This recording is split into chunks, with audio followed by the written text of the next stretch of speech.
In this episode, we're going to treat devices and endpoints as the place where privacy risk becomes real for everyday users, because this is where personal information is viewed, entered, cached, synced, and sometimes accidentally leaked. A beginner might assume the most important privacy protections live in big servers or cloud platforms. But the truth is that laptops, phones, tablets, kiosks, and even specialized workstations are often where sensitive data is handled in the most uncontrolled ways. Endpoints are close to people, which means they are exposed to loss, theft, shoulder surfing, casual curiosity, and simple mistakes like sending a file to the wrong place. They are also close to the edge of networks, which means they can be tricked into connecting to unsafe services or running unsafe software. When privacy intent is about keeping data used only for the right purpose and by the right parties, endpoints are the most common place where that intent gets diluted by convenience. By the end, you should be able to explain how endpoint security contains privacy exposure by reducing what data is stored locally, limiting who can access it, and making sure that when something goes wrong, the damage stays small and measurable rather than sprawling. A strong way to understand endpoints is to think of them as containers for three things that matter to privacy: identity, access, and data residue. Identity is who the device thinks you are, which can include your account, saved credentials, and authentication tokens that keep you logged in. Access is what the device can reach, including company systems, cloud services, and local files, and that access often extends beyond what a user consciously realizes. Data residue is the trail of personal information left behind, such as cached documents, downloaded attachments, autofill entries, screenshots, clipboard contents, and browser storage.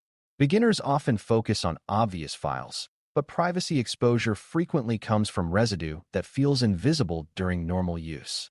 The job of endpoint security is to manage identity, limit access to what is necessary, and reduce residue so the device does not quietly accumulate sensitive information. When those three areas are treated intentionally, the privacy impact of a stolen laptop, a compromised phone, or a curious insider becomes far more contained. A key first concept is the difference between preventing access and limiting impact, because endpoint privacy controls must do both. Preventing access means making it hard for the wrong person or the wrong software to use the device, which includes strong authentication, locked screens, and protections against malware. Limiting impact means accepting that some failures will occur and designing so that the failure does not expose more personal information than necessary. For example, a device can be protected by a password, but if the user stores unencrypted copies of sensitive data locally, theft can still cause major harm if the password is bypassed. Likewise, a device can be clean of malware today, but if it has broad access to many systems and long-lived sessions, a compromise tomorrow can spread quickly. Beginners sometimes think security is a single wall, but modern privacy protection on endpoints is more like a series of compartments that slow down and limit damage. The concept of containment is central. If one device is lost or compromised, the goal is to prevent that event from turning into organization-wide exposure of personal information. Device types matter because the risks and control options differ, and treating all endpoints the same is a common cause of privacy gaps. Traditional desktops and laptops often have large storage, multiple applications, and flexible access to files, which increases the chance of local data residue. Mobile devices are carried everywhere, which raises physical loss risk, but they often have stronger built-in isolation between apps, which can reduce some forms of data leakage. Shared devices, like kiosks or call center terminals, introduce privacy risks through account switching, cached sessions, and the possibility that one user can see another user's information. Specialized endpoints, such as point-of-sale devices or medical devices, can be limited in function but highly sensitive because of the data they handle. Beginners should recognize that choosing controls depends on what a device does and what kind of personal information it touches. A privacy-aware program classifies endpoints by role and sensitivity, then applies baseline protections and additional safeguards where needed. When that classification is missing, organizations often overtrust devices that are actually high risk simply because they look like ordinary computers. One of the most powerful endpoint privacy controls is reducing local storage of personal information because data that never lands on the device cannot be stolen from the device. This does not mean devices never store anything, but it does mean you design workflows so sensitive data is accessed in controlled ways rather than copied and kept. For beginners, it helps to picture the difference between viewing a document inside a controlled system and downloading the document to a personal desktop folder where it can be duplicated, emailed, and backed up without oversight. Reducing local storage can include using secure viewers, limiting offline access for highly sensitive data, and designing applications so they do not cache more than necessary. It also includes teaching that convenience features, like saving files automatically or keeping old downloads forever, create privacy residue that people forget about. Minimization on endpoints is not only about what the organization collects, but also about what the device accumulates during day-to-day use. When local storage is minimized, other controls like encryption and remote wipe become additional layers rather than the only line of defense. Encryption is a foundational control for endpoint privacy because it changes theft and loss from a data exposure event into a hardware loss event, as long as encryption keys are protected. Encryption and hashing, ENC or YPTION, as a general concept often sounds mathematical to beginners, but the practical meaning is that the data on the disk or device is unreadable without the right credentials. Full disk encryption is especially important for laptops and mobile devices because it protects data residue, not just the files a user remembers. The beginner misconception is that encryption is only needed for transmitting data, but endpoint storage is just as important because devices are lost and stolen all the time. Encryption also supports containment when devices are retired or reassigned, because it reduces the chance that old data can be recovered from storage media. However, encryption is not magic, because if a device is left unlocked or if credentials are weak, the data can still be accessed. That is why encryption must be paired with strong authentication, automatic locking, and careful handling of recovery mechanisms.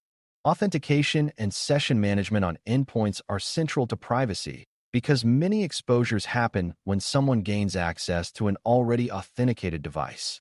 Strong authentication can include multi-factor methods, but the more subtle issue is how long sessions last and how easily accounts can be reused. If a user stays logged in indefinitely, a lost device can expose email, documents, and sensitive systems without requiring additional verification. Screen lock timeouts, re-authentication prompts for sensitive actions, and restrictions on saved passwords are not just security annoyances, they are privacy boundaries that stop casual access.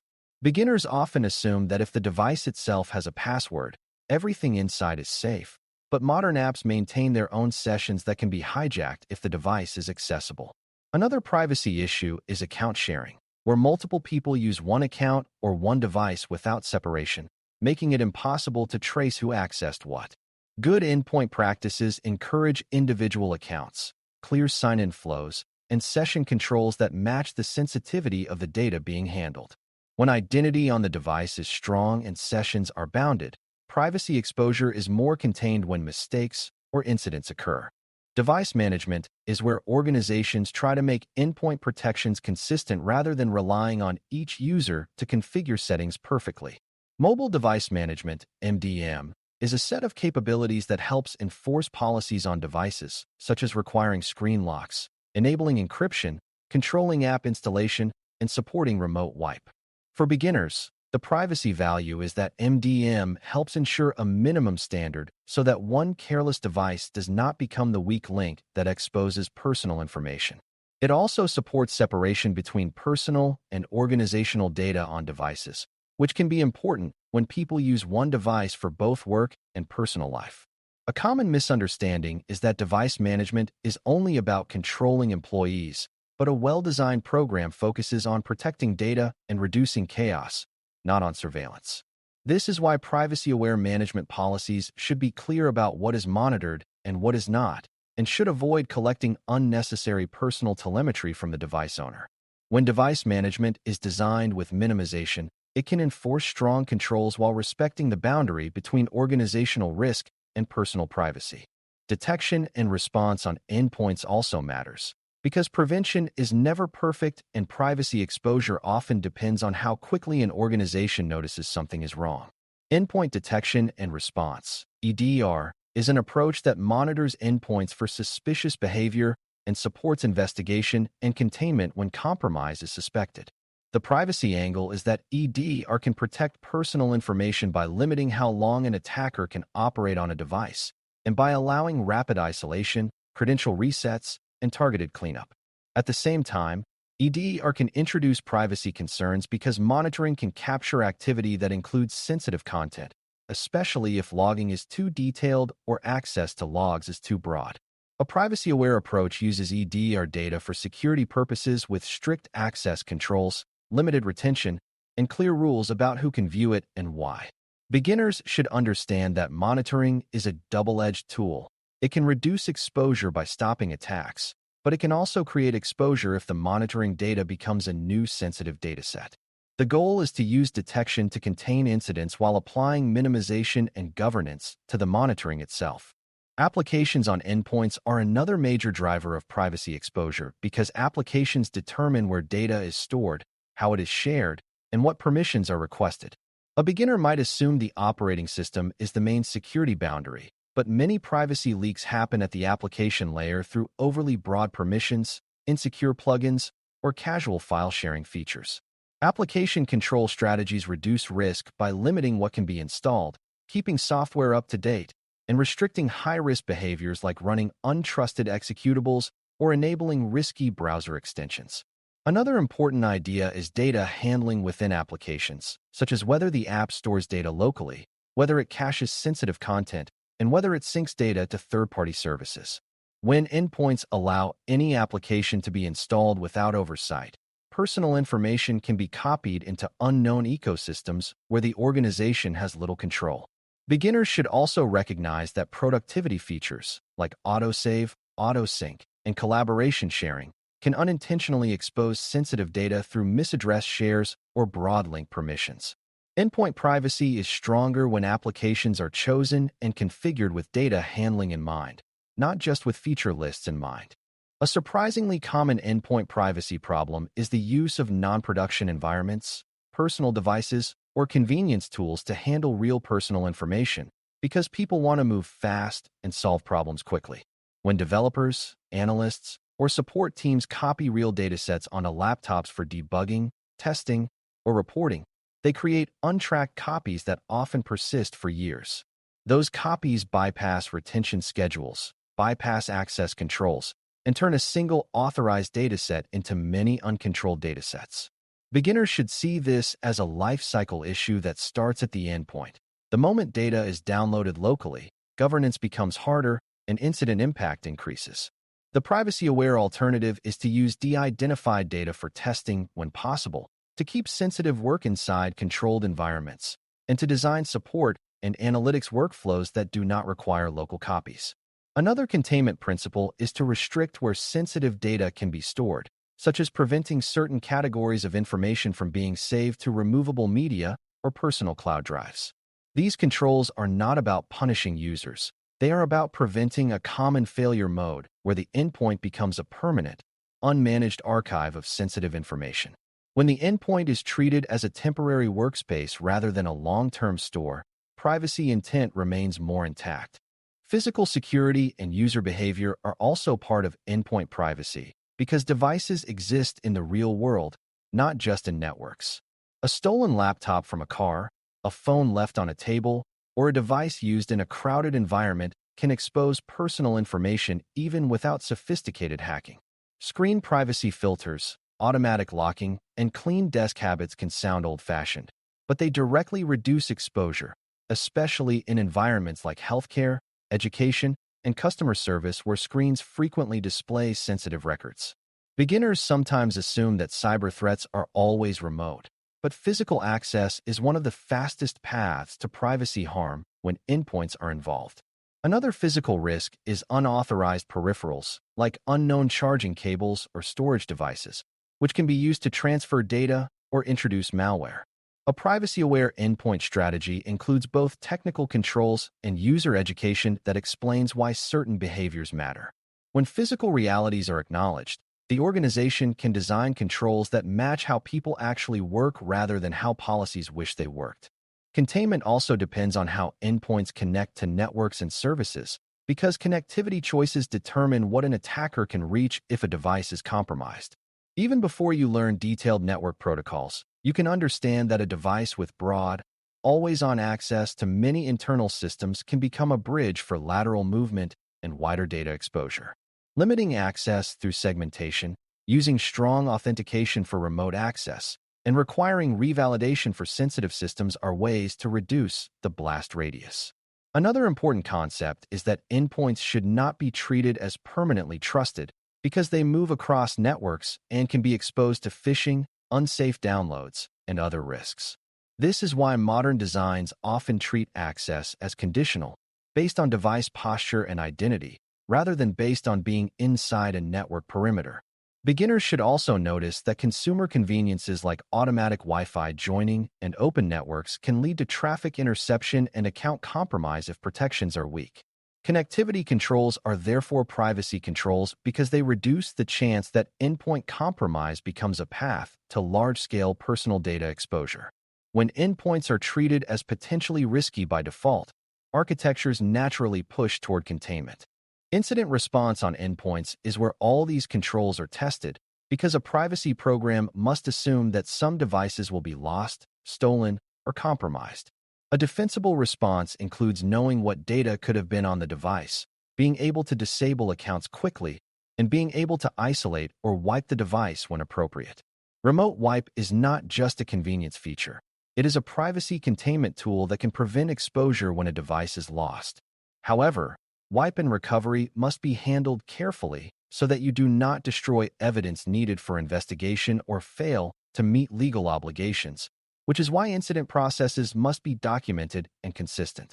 Beginners should understand the value of preparation, such as having clear rules for what is allowed to be stored locally, because that preparation determines how severe an incident becomes.